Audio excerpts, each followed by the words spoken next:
శ్రీమాత్రే నమ. జై గురు దత్తాత్రేయ నమ.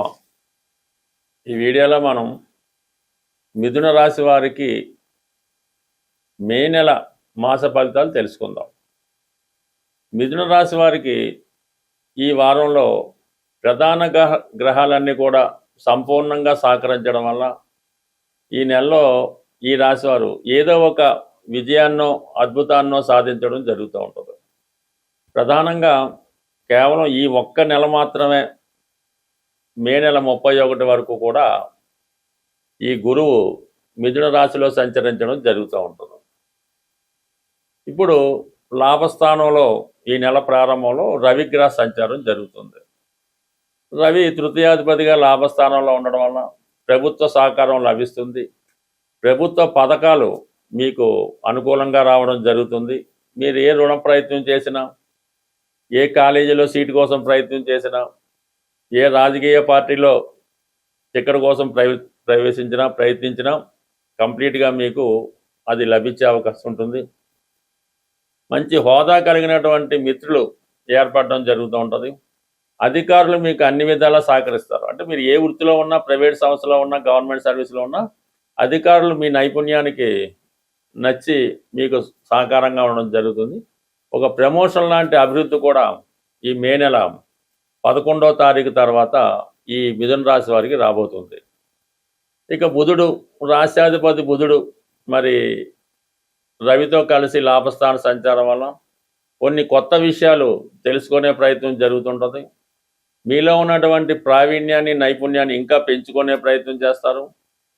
ప్రధానంగా ఒక గృహలాభం లాంటిది. అంటే బుధుడు చతుర్థాధిపతి అవ్వడం వల్ల, రవితో కలిసి లాభస్థాన సంచారం వల్ల కంప్లీట్గా మీకు గవర్నమెంట్ క్వార్టర్ కానీ, అంటే కొంతమంది ఎంప్లాయీస్ గవర్నమెంట్ ఇల్లు అవి చూస్తూ ఉంటుంది, అటువంటిది రావడం కానీ, స్వతంత్రంగా మీరు ఏదన్నా గృహాన్ని సమకూర్చుకోవడం కానీ ఈ సమయంలో జరిగే అవకాశం ఉంది. ఇక ప్రధానంగా కుజుడు ప్రస్తుతం దశమ స్థానంలో దిగ్బళ్ళై శనితో కలిసి ఉండడం వల్ల వృత్తిలో మార్పు కొరకు మీరు చేసే ప్రయత్నాలు చాలా వరకు ఫలించే అవకాశం ఉంది. వృత్తిలో మీరు చాలా కష్టపడి పనిచేస్తారు. అధికార హోదాలా కష్టపడినప్పుడు కూడా తగినటువంటి అభివృద్ధి రావడంలో చాలా ఇబ్బంది పడుతూ ఉంటారు. గట్టిగా పోరాడితే తప్ప కంప్లీట్గా మీకు వృత్తిలో మీ కష్టానికి తగిన ప్రతిఫలం పొందడం కష్టం అవుతుంటుంది. అయితే అనూహ్యంగా ఈ 11వ తారీఖున కుజుడు లాభస్థానంలో స్వక్షేత్రంలోకి రావడం వల్ల 100% మీ యొక్క ఆశలు నెరవేరుతాయి. ఇమీడియట్గా మీకు ఉద్యోగంలో హోదా పెరుగుతుంది, ప్రమోషన్ వస్తుంది, శాలరీ కూడా పెరుగుతుంది. అలాగే మీ కొలీగ్స్ కూడా మీకు చాలా వరకు సహకరించడం జరుగుతూ ఉంటుంది. ఇది ప్రధానంగా మిథున రాశి వారికి లాభస్థానంలో ఈ 3 గ్రహాల ప్రభావం వల్ల కంప్లీట్గా విజయాన్ని పొందడం జరుగుతూ ఉంటుంది. ఇక ప్రధానంగా ఇప్పుడు ఈ 11వ తారీఖు మే తర్వాత ఒక్క శని భగవానుడు మాత్రమే దశమ స్థానంలో సంచరించడం జరుగుతుంది. చాలా బలం చేకూరుతుంటుంది. శని కూడా స్వతంత్రంగా తన సొంత నక్షత్రం మీద సంచరించడం, అష్టమాధిపతిగా దశమ స్థాన సంచారం వల్ల ఉద్యోగంలో మాత్రం సడన్గా ఏదో చేంజ్ మాత్రం రావడం జరుగుతుంటుంది. ఇది నిరుద్యోగులకి చాలా అద్భుత అవకాశం.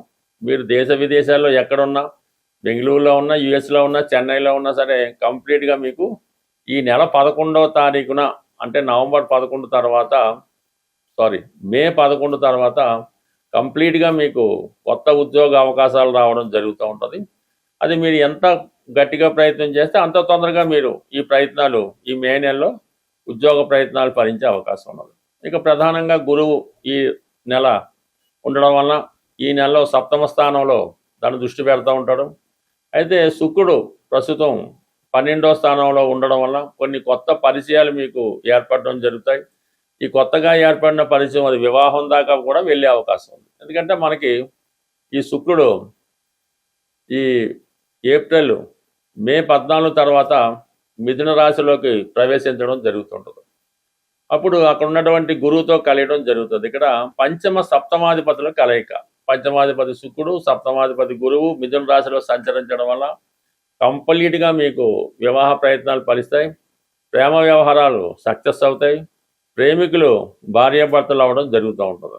లేదు ఆల్రెడీ వివాహం అయిన వాళ్ళకి ఏవో కొంత కొత్తగా స్నేహితులు ఏర్పడటమో, కొత్త పరిచయాలు ఏర్పడటమో, కొత్తగా ఎఫ్ఐఆర్ పెట్టుకోవడం, ఏదో ఒక పరిచయం మీకు ఈ నెలలో లభించే అవకాశం ఉంది. ఏదో ఒక విహారయాత్రలోనో, వినోదయాత్రలోనో, ఎంటర్టైన్మెంట్ కార్యక్రమంలోనో వెళ్ళడం కూడా జరిగే అవకాశం ఉంది. ఎక్కువగా రాశిలో గురువు ఉన్నప్పుడు పుణ్యక్షేత్రాలు లాంటి ప్రదేశాలు సందర్శించడానికి ఇష్టపడుతూ ఉంటారు.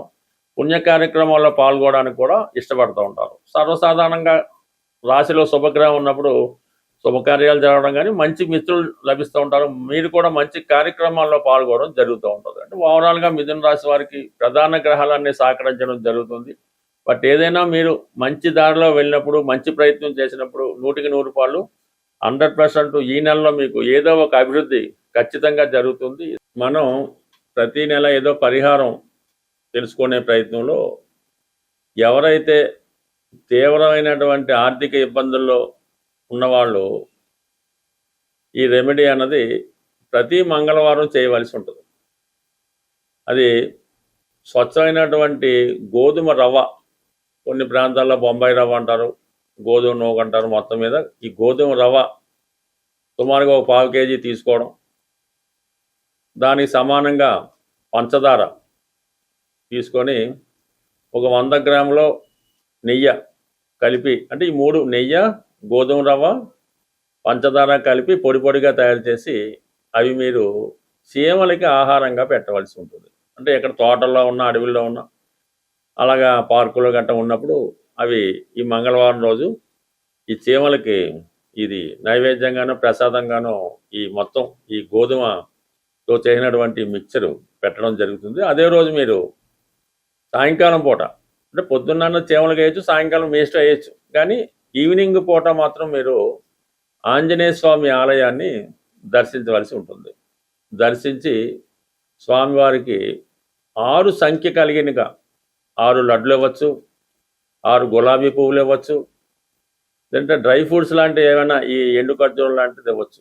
అది స్వామివారికి అక్కడ ప్రసాదంగా ఇచ్చి అక్కడ కొంచెంసేపు కూర్చొని ఏదో హనుమాన్ చాలీసా ఏదో చదువుకోవడం. అంటే ఈ విధంగా ఒక 6 వారాల పాటు మీరు చేయవలసి ఉంటుంది.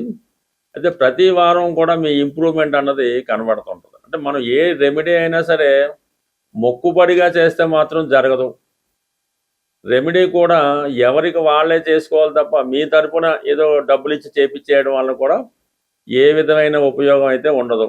అందువల్ల ఏంటంటే మీరు శ్రద్ధతో, నమ్మకంతో ఈ పరిహారం చేయడం వల్ల కంప్లీట్గా మీ యొక్క ఆర్థిక సమస్యలు ఒక 6 వారాల్లో తీరిపోవడం జరుగుతూ ఉంటుంది.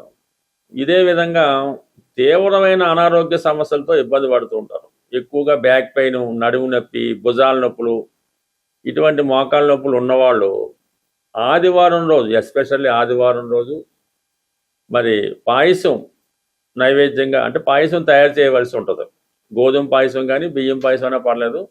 ఆదివారం రోజు తూర్పు దిక్కున ఉన్నటువంటి సూర్య భగవానుడికి నైవేద్యంగా పెట్టి అది మీ కుటుంబ సభ్యులే తీసుకోవడం జరగాలి. అంటే కేవలం 3 వారాలు మాత్రం ఈ సూర్య భగవానుడికి పాయసం నైవేద్యం పెట్టడం వల్ల ఓపిక ఉంటే ఆదిత్య ఉదయం వినడం. అయితే ఆదివారం కంప్లీట్గా మీరు నియమంగా ఉండాలి.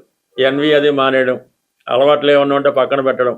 ఈవెన్ పాన్ కిల్లి నవలేవారు కూడా ఆ రోజు కిల్లి నవలడం అన్నది మానేసి కొద్దిగా పవిత్రంగా జాగ్రత్తగా ఉండడం వల్ల ఇది అనారోగ్యపరంగా ఉన్నటువంటి మీ సమస్యలకు శాశ్వత పరిష్కారం అన్నది రావడం జరుగుతూ ఉంటుంది.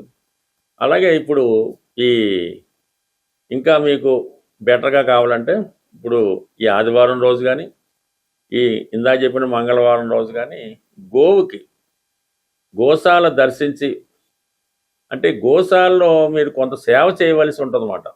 అది అక్కడ ఉన్నటువంటి శుభ్రం చేయడం, శుభ్రంగా ఆవుకి స్నానం చేయించడం, కాళ్ళకి అది అంటే గోసేవ చేయవలసి ఉంటుంది. గోవికి నచ్చే విధంగా మీరు ప్రవర్తించడం వల్ల, గోవికి కొంత ఆహారం తినిపించడం వల్ల కనీసం ఒక 40 నిమిషాలు, గంటన్నా ఆ గోశాలలో మీరు కాలం గడపడం వల్ల మీలో ఉన్నటువంటి నెగిటివ్ ఎనర్జీ లాంటిది, దుష్ట శక్తులు ఏమైనా ఉంటే అవి కంప్లీట్గా వెళ్ళిపోయి మీకు మంచి స్వచ్ఛంగా రావడం జరుగుతుంటుంది. మంచి గాలి పీల్చడం వల్ల మీకు మరి అది స్వచ్ఛతగా ఉంటుంది. అప్పుడు మీకు భగవంతుడి యొక్క అనుగ్రహం తొందరగా లభిస్తూ ఉంటుంది అన్నమాట. ఇది అంటే మిమ్మల్ని మీరు శుద్ధి చేసుకోవడం వల్ల భగవంతుడి యొక్క అనుగ్రహానికి తొందరగా రావడం, శుభగ్రహాలు మీకు అనుకూలంగా పనిచేయడం, దుష్టగ్రహాలు మీకు వ్యతిరేకంగా దూరంగా వెళ్ళడం, ఇవన్నీ జరిగే సూచనలు ఉంటాయి. కాబట్టి కంప్లీట్గా నమ్మకంతో ఈ రెమెడీ, ఇవన్నీ కూడా సూర్యుడికి సంబంధించినవే, కానీ సూర్యుడే ధనాన్ని ఇవ్వగలడు. సూర్యుడు మాత్రమే ధనం ఇవ్వగలడు. అందువల్ల ఏంటంటే మీరు ఈ విధంగా చిన్నపాటి రెమెడీ నమ్మకంతో చేసుకుంటే కంప్లీట్గా మీ యొక్క సమస్యలకి పరిష్కారం దొరుకుతుంది. స్వస్తి.